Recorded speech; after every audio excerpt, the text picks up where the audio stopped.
رسول اللہ صلی اللہ علیہ وسلم نے فرمایا اقرب ما یکون رب من العبد، اللہ سبحانہ و تعالیٰ سب سے قریب اپنے بندے کے کب ہوتے ہیں؟ فی جوف اللیل الاخر، رات کے آخری حصے میں، جو last third of the night ہے. فَإِنِ اسْتَطَعْتَ أَن تَكُونَ مِمَّنْ ذَكَرَ اللَّهَ، اگر تمہیں ہو سکتا ہے کہ تمہارے اندر استطاعت ہے کہ تم اٹھ کے اللہ کا ذکر کرو فی تلک الساعۃ فکن، تو پھر ان ساعات میں ان مومنٹس کو کبھی مس نہ کرو، کیونکہ یہ قربت اللہ تعالی، یہ اللہ کے قریب ہونے کا باعث ہے. تو ان مومنٹس کو، ان اسپیشل مومنٹس کو ہم لوگ کتنا مس کرتے ہیں. ابو امامہ الباہلی نے سوال کیا رضی اللہ عنہ اللہ کے نبی صلی اللہ علیہ وسلم کہ رسول اللہ صلی اللہ علیہ وسلم کون سی دعا سب سے بہترین ہے؟ کون سی دعا وہ ہے جو قیل یا رسول اللہ ایو دعاء اسمع، یا رسول اللہ کون سی دعا ہے جو سنی جاتی ہے؟ یعنی اسمع، اللہ تعالیٰ تو ہر چیز سنتے ہیں، یہاں اسمع سے مراد ہے جو قبول کی جاتی ہے. تو آپ نے فرمایا قال جوف اللیل الاخر ودبر الصلوات المکتوبات، رات کے جو آخری حصے میں جو دعا کی جاتی ہے نا وہ سنی جاتی ہے اور وہ قبول کی جاتی ہے، اور نماز کی جو آخر میں دعا کی جاتی ہے وہ بھی قبول کی جاتی ہے. دوسرے پورشن میں ہم بعد میں بات کریں گے، لیکن پہلی بات، رات کا جو آخری حصہ ہے کتنا اسپیشل ہے ہماری زندگیوں کا، اور میں اور آپ اس مومنٹ کو کتنا ویسٹ کر رہے ہیں.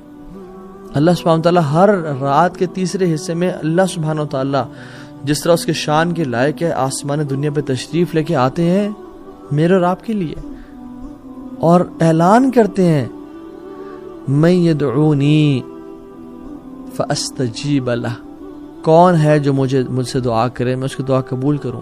اللہ اکبر، ہمیں سے کون شخص ہے جو ان اپرچونیٹیز کو یوز کر لے. من یسألنی فاعطیہ، کون ہے جو مجھ سے سوال کرے میں اس کو عطا کر دوں، چاہے وہ دنیا ہو یا آخرت ہو. من یستغفرنی فاغفر اللہ، کون ہے جو مجھ سے توبہ کرے اور اپنے گناہوں کی بخشش مانگے، وہ گناہوں میں ڈوبا پا ہے میں اس کو معاف کر دوں. صحیح بخاری کی 1145 اور صحیح مسلم کی 758 نمبر حدیث ہے.